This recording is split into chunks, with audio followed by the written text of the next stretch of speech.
শাইখ, আসসালামু আলাইকুম। ওয়ালাইকুম আসসালাম রহমতুল্লাহ বারাকাতুহু। জি, শাইখ, বাংলাদেশ থেকে বলছিলাম, বগুড়া থেকে। বলেন, জোরে বলেন। শাইখ, বগুড়া থেকে বলছিলাম, বাংলাদেশ। বাংলাদেশ, হ্যাঁ, বগুড়া থেকে। বলেন বলেন, প্রশ্ন বলেন। হ্যাঁ, বলতেছি আমাদের বাসাটা একটু গ্রাম অঞ্চলে। হ্যাঁ, চারপাশে অনেক, মানে অনেক গাছপালা এবং বন জঙ্গল দিয়ে ভরা। তো জি। এই অবস্থাতে বাসার আশেপাশে কিংবা বাসার দেয়ালে কিছু কিছু সাপ দেখা যায়।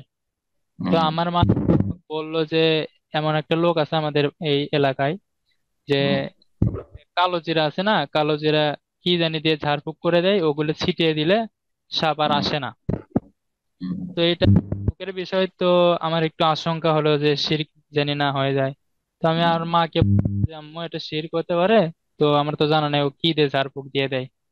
তো এরকম বলাতে আমার মা রেগে গেল যে বেশি বুঝো না, তুমি যাও। তো আমি গেলাম যে ওই যে ব্যক্তি ঝাড়ফুঁক দিয়ে। ঝাড়ফুঁক করেছে সেই ব্যক্তি কোরআন কোরআন হাদিসের শিক্ষিত না মূর্খ মানুষ?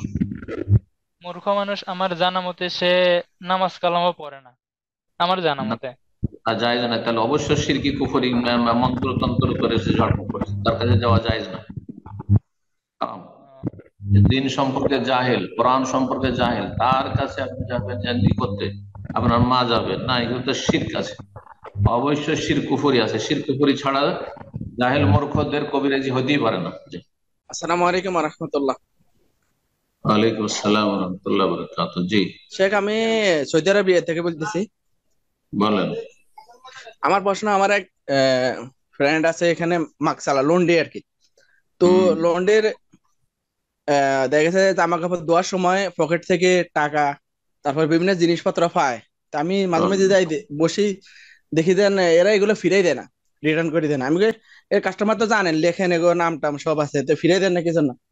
বলতেছে ফিরাই দেয় না এই কারণে, এর জন্য জরিমানা দিছে অনেক, আবার জেলও কাটছে। তো কিরকম কয়, যদি 1,000 টাকা পাই, হেরা হেরা বলে 10,000 টাকা। একটা গড়ি ফাইলে পাওয়া যায় না আইফোন, এরকম না, এই কারণে দেয় না, এগুলো আল্লাহ রাস্তায় দিয়ে দেয় পরবর্তীতে। এটা কি হুম। জায়েজ হইব কিনা, কতটুকু জায়েজ আর কি, একটু জানতে দেখে দিচ্ছি। না, জায়েজ নয়। এটা হচ্ছে লোকতা, হারিয়ে যাওয়া বস্তু বা পড়ে থাকা বস্তু যেমন কুড়িয়ে নেওয়ার বিধান। সেই ক্ষেত্রে 1 বছর অপেক্ষা করতে হবে। মালিক আর মালিককে চেনে, বলছেন মালিককে চেনে, তো মালিকের কাছে দেখে নাই। আমার এদের ইমানের দুর্বলতা আছে আমার মনে হচ্ছে, না হলে এমনটা নয় যে এত এত খারাপ লোক সমাজে এখানে নেই। অল্প কিছু খারাপ আছে অবশ্যই, যেরকমটা বললেন আছে। শতকরা 2, 4, 10 জন এরকম খারাপ আছে, যাদের আমানত ফিরিয়ে দিলে আরো ক্ষতি করবে। কিন্তু 90 জন ভালো আছে, বরং আপনাকে দোয়া দেবে যে আপনি তার সামানটা ফিরিয়ে দিয়েছেন। হ্যাঁ, তার আপনার ঘড়িটা ফিরিয়ে দিয়েছেন অথবা তার টাকা পয়সা ফিরিয়ে দিয়েছেন।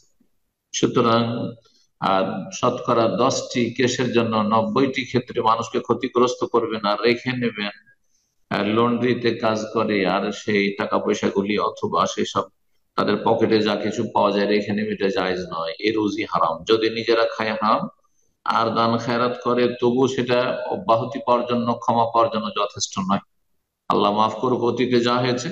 আগামীর জন্য পরামর্শ দেবো যে আল্লাহ ভরসা করে এই পেশাতে যখন আছেন, আল্লাহ ভরসা করে সেগুলি আপনি রেখে দেন, সাক্ষী রাখেন। 2 জনকে সাক্ষী রাখেন, আশেপাশের ওই মহল্লার 2 জন সৌদিকে বা আরবিয়ানকে সাক্ষী রাখেন যে এই যে দেখো এর সামান, এই যে রাখলাম। তখনই হয়তো কাস্টমার গুলো আসছে। আর তারপরে তখন কোনো কিছু হলে কিছু করতে পারবেন না ইনশাআল্লাহ। আল্লাহ তাদের স্বার্থে রক্ষা করুক এবং আপনাকে হারাম থেকে বাঁচার তৌফিক দান।